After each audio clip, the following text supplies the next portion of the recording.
Toronto is filled with people from all over the world, and our streets hold stories of those who built this city, but not all of them are well known. That's why one new walking tour in Blake Jones is reminding Torontonians of our rich Black history. Between 2007 and 2019, outdoor basketball nets were removed from schools in the East End after 6 p.m. You might remember local youth in Blake Jones protesting the decision. Lanrick Bennett Jr. says the removal was a way for the Toronto District School Board to stop Black and other racialized kids from playing. So he came up with a plan to raise awareness of local Black history. Here, This Black History in the East End is a free guided walking tour. It spotlights Black figures in the area. We're going to take a walk. Having events like this with massive crowds or even 8-person is the starting point of having bigger and better conversations about how anti-Blackness has more or less just been a thing throughout society. I put it on Facebook. Led by Bennett Jr., the tours began on August 2nd.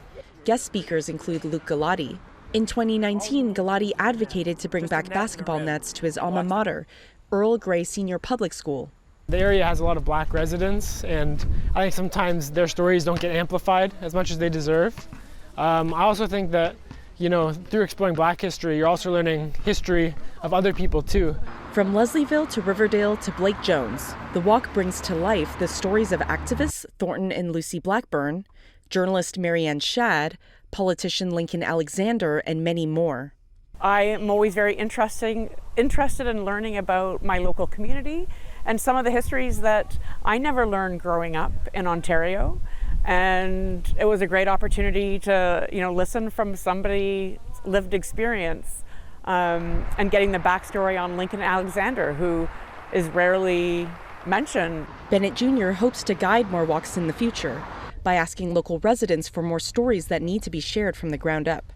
This is my little corner of history that I'm trying to give stage and space to. But when I was in school looking at a history book, there were no Black stories. There was nothing that centered on the Black experience. Living out in the East End for nearly 15 years, I'm still learning stuff about what goes on here. Signing off, I'm Anita Lee of the Green Line reporting with City News. You want to join us?